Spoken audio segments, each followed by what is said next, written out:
तो हम घर के अंदर नहीं रहने देंगे उस भ्रष्टाचार की कमाई को, घर के बाहर दूर कर देंगे, फेंक देंगे। पति की हिम्मत पड़ेगी? बोलो, नहीं पड़ सकती हिम्मत।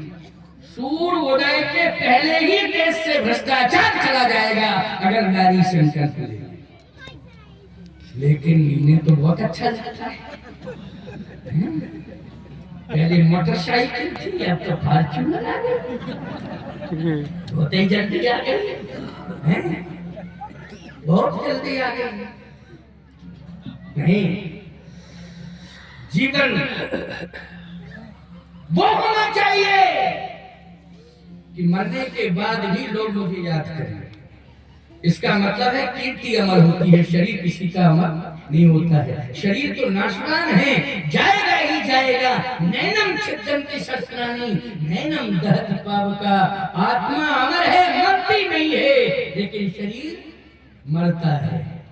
शरीर मरता है, लेकिन कीर्ति कभी किसी की मरती नहीं है, कीर्ति अमर होती है। अच्छा काम करोगे तो कीर्ति पताका तुम्हारी फहराती रहेगी, स्मरण किया जाएगा तुम्हें। इसलिए मैं कहता हूं कि ये भ्रष्टाचार की कमाई 4 दिन की चांदनी, फिर अंधेरी रात, इसके बाद अंधकार ही अंधकार है। केवल 4 दिन का प्रकाश रहेगा, खुशियां मनाई जाएंगी, खुशियां रहेंगी, लेकिन पूरा जीवन नरक हो जाएगा, शांति छीन ली जाएगी, जेल की सलाखों के अंदर कर दिया जाएगा, तो हवेलियों को जमी तोड़ कर दिया जाएगा। इसलिए हमें अपने जीवन को कैसे जीना है, ये रामायण सिखा रही है मुझे, कैसे जीना है। आइए एक भाव और कह दूं, क्योंकि 5:30 बज गए।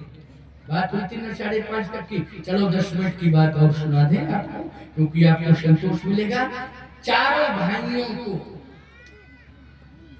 इतना प्रेम मिल रहा है, इतना प्रेम मिल रहा है। बोले किसके द्वारा मिल रहा है चारों भाइयों को प्रेम? बोले दशरथ जी महाराज के द्वारा मिला। जब दशरथ जी चले गए तो फिर कौशल्या अम्बा के द्वारा मिल रहा है। लेकिन याद रखना, इन चारों भाइयों को प्रेम सम्मान आज भी मिल रहा है, हम सबके द्वारा मिल रहा है। बोलो भक्तों के द्वारा मिल रहा है कि नहीं मिल रहा है? ये कीर्ति अमर हो गई। कीरत कलित ललित सिय की आदत श्री राम है, कीरत कलित ललित सिय की। इसलिए कीर्ति को अमर करो। चारों भाइयों को एक बनाने में इन चारों की बहनों की भूमिका रही, सीता और मिला, मांडवी और सुरकीर्ति। अब आप सुनिए जरा, वशिष्ठ जी ने कहा कि राम सिंहासन पर बैठे रहो, सिंहासन पर बैठो, समय हो गया है, मुहूर्त तो निकल जाएगा, गड़बड़ होगा, सिंहासन पर बैठो। भगवान राम ने कहा कि आज्ञा है तो मैं बैठ रहा। जैसे सिंहासन के पास भगवान पहुंचे, अंतिम बात है ये, 10 मिनट, अंतिम 10 मिनट सुनना जरा।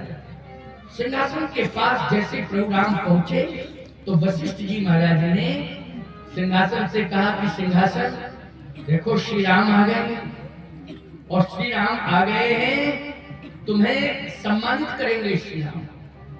सिंहासन ने कहा कि मैं तो इंतजार में ही था कि प्रभु राम कब आए। और सिंहासन कहता है बैठे तो बहुत राजा है, इक्ष्वाकु महाराज, इक्ष्वाकु से लेकर के महाराज दशरथ तक बैठे हैं, लेकिन न तो दशरथ राज्य घोषित हुआ, न अजराज घोषित हुआ, न इक्ष्वाकु राज वंश घोषित हुआ।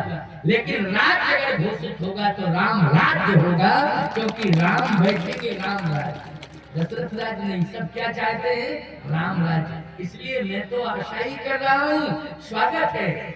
भगवान जैसे ही बैठे तो प्रथम तिलक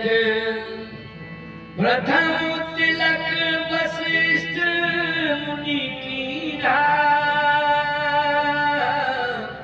पुनि विप्रण कह आए सुदीना। जितने वैदिक ब्राह्मण थे, वशिष्ठ जी ने कहा तिलक कर दो, आप लोग भी करो राम का तिलक, मैंने तो कर ही दिया, आप भी करो। सभी वैदिक ब्राह्मणों ने तिलक किया, स्वस्ति वाचन किया। अब भगवान ने कहा कि तिलक हो गया। एक नागरिक आ गया सामने, कहा नहीं अभी नहीं हुआ है। वशिष्ठ जी ने कहा नहीं हो गया। हमी ने तो महाराज इक्ष्वाकु का पहला तिलक मैंने ही किया था, जब से राज्य वंश चला मैंने ही तिलक किया, और मैंने अभी तिलक किया, राम का तिलक मैंने किया, तिलक तो हो चुका है। कहा नहीं, राम राज्य अभी नहीं माना जाएगा। क्यों नहीं माना जाएगा? इसलिए नहीं माना जाएगा कि भरत अभी दिखाई दे रहे थे, लेकिन अब भरत जी दिखाई नहीं दे रहे हैं, तो इसका मतलब है राज्याभिषेक में भरत क्यों नहीं। और उत्सव आपके घर में मन रहा हो तो बीच में आपका भाई चला जाए तो समर्थन माना जाएगा, विरोध माना जाएगा? जल्दी विरोध माना जाएगा। अभी अभी तो दिखाई दे रहे थे, अब चले गए, क्या मतलब है? भरत जी अभी दिखाई दे रहे थे, दिखाई क्यों नहीं दे रहे हैं? क्या खोजो भरत को, सब भरत को खोजने में लग गए, भरत जी मिले ही नहीं। भगवान राम ने कर दिया, तुम सब नहीं खोज सकते हो, सबसे बड़े खोजी हैं हनुमान।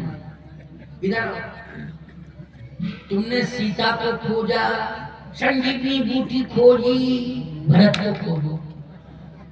हनुमान जी बोले आपकी आज्ञा है, तुमने खोज रहा। अब हनुमान जी की विशेषता है,